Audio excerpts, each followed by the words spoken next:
오늘 본 말씀 예레미야서 17장 1절부터 18절까지 말씀입니다. 17장 1절에서 4절까지 말씀을 보시면 이스라엘, 특별히 이 유다 족속들이 하나님 앞에 범죄함이 얼마나 심각했는지를 알 수 있습니다. 그들에게는 사실 이렇게 표현하는 게 정답일 것 같은데요, 희망이 없었습니다. 그들의 삶의 모습을 보면 온통 죄로 관영했기에 하나님께서 그들을 벌하시겠다고 말씀하시고 그들의 삶에 이제 희망과 소망을 두지 않을 것임을 이야기합니다. 그러면 이제 그들의 삶이 그렇게 폐역하고 완악한 삶이 되었다고 한다면 그들은 버림받아 마땅할 것이냐? 그런데 하나님의 은혜가 그들을 버리겠다고는 하지 않으시는 데 있다는 거죠. 이스라엘 백성들, 특히 남유다 백성들이 그렇게 하나님 앞에 죄를 많이 지었지만 하나님은 그들을 버리시겠다고, 내가 그들을 다 쓸어버리겠다고 그렇게 표현하지는 않으신다는 겁니다. 그들에게 일말의 희망이랄까요, 소망이랄까요 라고 하는 것들이 남아 있었는데, 오늘 예레미야 선지자는 그걸 무엇과 무엇이라고 이야기하냐면, 첫 번째는 예배고 두 번째는 다음 세대입니다. 이 세대는 이미 하나님 앞에 범죄하였고 그 범죄함을 돌이킬 마음이 전혀 없었습니다. 그런데 그 다음 세대에게 희망을 걸어볼 만한데, 사실 그 다음 세대도 하나님 보시기에 그렇게 썩 좋아 보이지는 않았다는 거죠. 왜냐하면 전 세대 또는 부모의 세대들을 바라보며 그들도 그들의 삶을 익혀나갔기 때문에 그렇습니다. 오늘 본 말씀 잘 보시면 이 2절 말씀 볼까요? 그들의 자녀가 높은 언덕 위 푸른 나무 곁에 있는 그 제단들과 아세라들을 생각하도다. 그러니까 자녀들도 이미 우상 섬기는 부모의 세대의 모습을 바라보며 그들도 그 우상을 섬기는 문화 또는 풍습 거기에 다 젖어들어 있었다라는 거죠. 그러니 그들의 예배가 회복되기도 어려웠을 뿐이고 또 그들의 자녀들도 회복되는 걸 사실 기대하기가 어려웠음을 성경은 우리에게 알려줍니다. 그리고 나서 밑에 가서 이제 5절부터 보시면 여호와께서 이와 같이 말씀하시니라. 무릇 사람을 믿으며 육신으로 그의 힘을 삼고 마음이 여호와에게서 떠난 그 사람은 저주를 받을 것이라. 그는 사막의 떨기나무 같아서 좋은 일이 오는 것을 보지 못하고 광야 간조한 곳 건건한 땅 사람이 살지 않는 땅에 살리라. 하나님을 떠나 사는 사람은 이렇게 사막에 뿌리를 내리고 살아가는, 여기서 사막의 떨기나무 같다라고 표현합니다. 즉 메마른 땅에서 그 잎을 피우기도 힘들어하는, 그리하여 열매는 고사하고 살 수 있을지 없을지를 고민해야 하는 그런 나무. 이스라엘 백성들이 하나님을 떠난 삶을 산다고 하는 건, 즉 하나님의 자녀들이 하나님을 떠나서 산다고 하는 건 그런 것일 겁니다. 우리가 생각하는 하나님의 백성, 하나님의 자녀들은 사실 은혜를 경험해야 하고요, 그리고 그 은혜 가운데 맺어지는 성령의 또는 놀라운 열매, 은사들의 열매들을 맺으며 살아가야 되는데, 우리가 그런 성령의 열매를 맺지도 못할 뿐더러 우리가 은사를 활용하지도 못하게 되고, 그러면 우리가 하나님의 은혜를 경험하지 못하게 되고, 그러면 우리의 영혼은 메말라 가게 될 거라는 거죠. 그래서 하나님을 떠난 백성들은 결국 사막에 심겨진 이 가시떨기나무처럼 될 거다. 그러나 반대로 하나님 안에서 믿음의 삶을 이루어가고 하나님의 말씀을 순종하며 살아가는 사람들은 뭐라고 비유하냐? 8절 말씀 보시면 그는 물가에 심어진 나무가 그 뿌리를 강변에 뻗치고 더위가 올지라도 두려워하지 아니하며 그 잎이 청청하며 가무는 해에도 걱정이 없고 결실이 그치지 아니함 같으리라. 하나님과 함께하는 믿음의 깊은 뿌리를 내리고 그 하나님과 함께하는 믿음의 삶을 살아가는 사람에겐 이런 하나님의 은혜가 임하게 될 거다. 즉 시냇가에 심겨진 나무처럼 마를 날이 없을 것이고 은혜의 풍성함을 경험하게 될 것이고 놀라운 성령의 열매들을 맺는 삶을 살아가게 될 거다라고 가르쳐 주죠.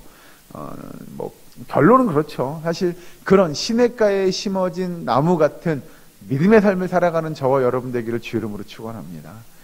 우리는 그래서 늘 말씀을 가까이 하고 오늘도 새벽에 이 자리에 나와 하나님 앞에 기도하는 저와 여러분인 줄로 믿습니다. 그렇게 시냇가에 심어진 나무 같은 삶을 살기를 우리는 간절히 바라는 마음으로 기도하는 것 아닐까요? 우리가 하나님을 떠나서는 그 사막에 심어진 가시떨기 나무처럼 되면 우리의 영혼은 메말라 갈 겁니다. 그래서 하나님의 은혜를 경험하지도 못하게 될 겁니다. 그래서 열매 맺지 못하는 삶을 살 수밖에 없음을 성경은 우리에게 가르쳐 주죠. 그리고 넘어가서 보시면 이제 9절부터 이러한 내용이 등장합니다. 만물보다 거짓되고 심히 부패한 것은 마음이라 누가 능히 이를 알리오마는 나 여호와는 심장을 살피며 폐부를 시험하고 각각 그의 행위와 그의 행실대로 보응하나니 불의로 치부하는 자는 자고새가 낳지 아니한 알을 품은 같아서 그의 중년에 그것이 떠나겠고 마침내 어리석은 자가 되리라. 아멘. 여기서 여러분 강조하는 건 뭐냐면 우리의 부패한 마음입니다. 우리의 부패한 삶의 모습이죠. 그 부패한 삶의 마음, 삶의 모습들을, 우리의 마음들을 어떻게든 변화시키지 않으면 우리는 결국 거짓된 삶을 살 수밖에 없다는 겁니다. 이게 뭐냐면 이스라엘 백성들이 주의 성전에 와서 절기를 지키고 제사를 드립니다. 제물도 드립니다. 그러나 그의 마음이 부패하였기에 그 제사와 그 제물은 아무 의미 없는 것이 될 수밖에 없는 거죠. 그것은 부패한 그의 마음을 다스리지 못한다면 그 물질이요, 그들의 제사요, 그들의 헌신이요, 이건 말 그대로 허울뿐인 것밖에 되지 않는 거죠. 쉽게 예를 들면 그런 겁니다. 많은 사람들 앞에 보여주기 위한 바리새인의 모습이지 않을까 싶습니다. 뭐 사람들이 보니까 다 하니까 나도 제사 드리고, 다 하니까 나도 예물 드리고, 다 하니까 나도 봉사하고, 다 하니까 나도 예배를 드리긴 하지만 정말 그의 마음 가운데 신실한 마음으로 그 마음의 부패함을 다스리지 못하고 주님 앞에 나와서 예배를 드리고 제사를 드리고 예물을 드리고 봉사하고 헌신하고, 이거 아무 의미 없는 일입니다.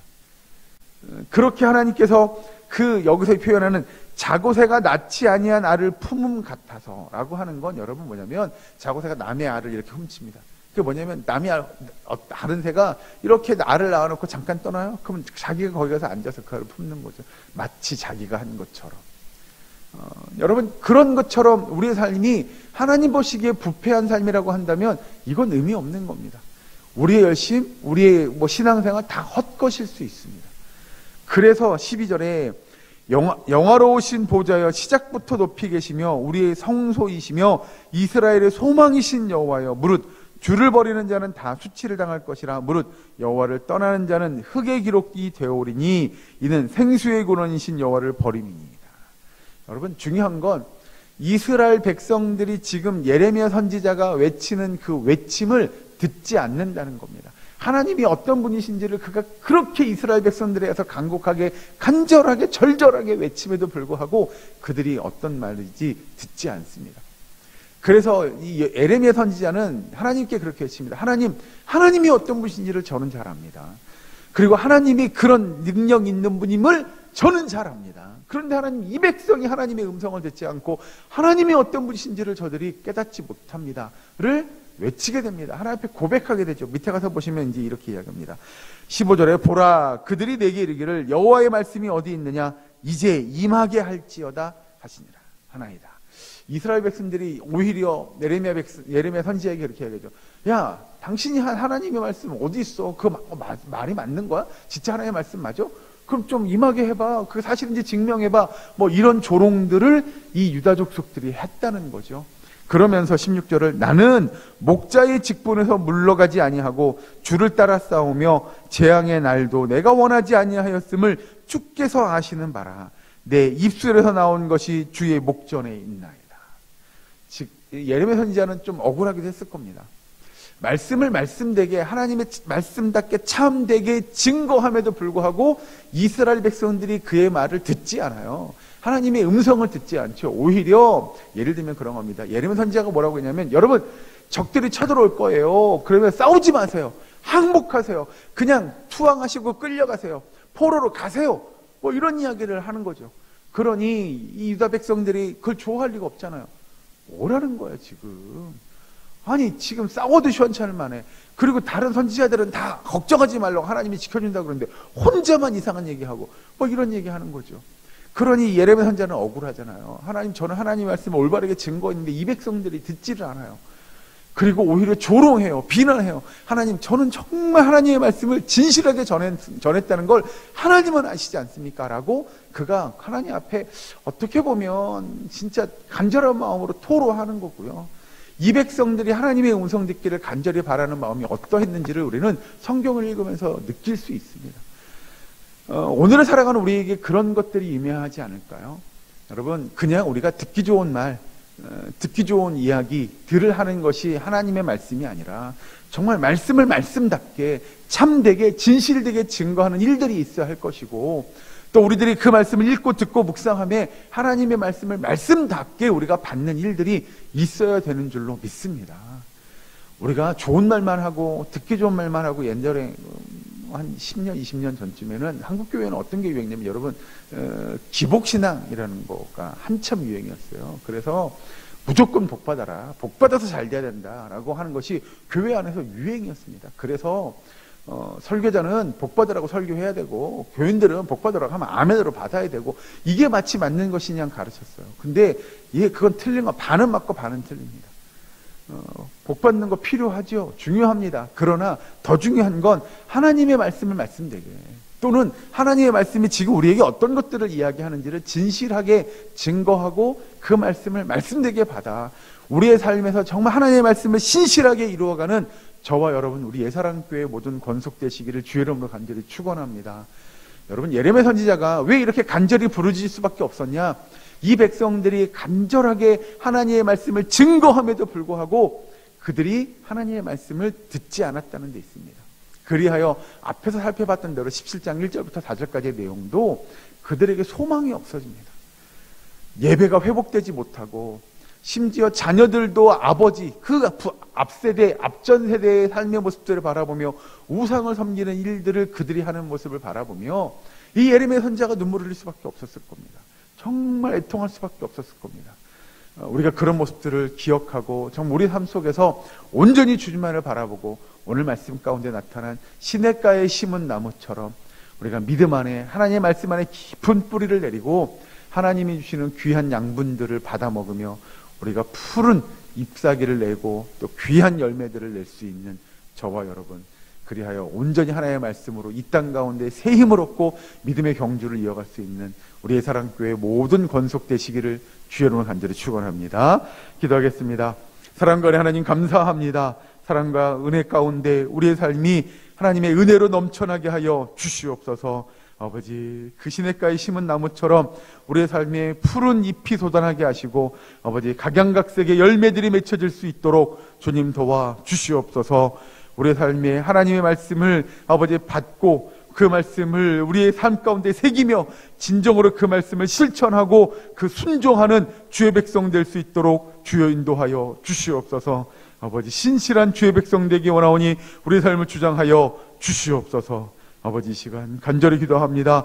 우리 가운데 아파하고 힘들어하는 환우들을 위해 기도하오니 아버지, 그들의 아픈 것들을 고쳐주시고 저들이 병마를 물리칠 수 있도록 힘과 능력을 허락하여 주시옵소서. 강건하게 하여 주시옵소서. 아버지, 또한 수능을 준비하는 우리 학생들에게 지혜와 명철 주시고 저들이 그 시험을 잘 준비할 수 있도록, 또한 하나님의 은혜로 본인들이 원하는 것들을 이루어갈 수 있도록 주여 도와 주시옵소서.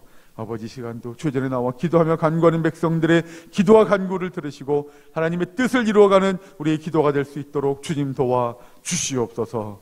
예수님의 이름으로 기도하옵나이다. 아멘.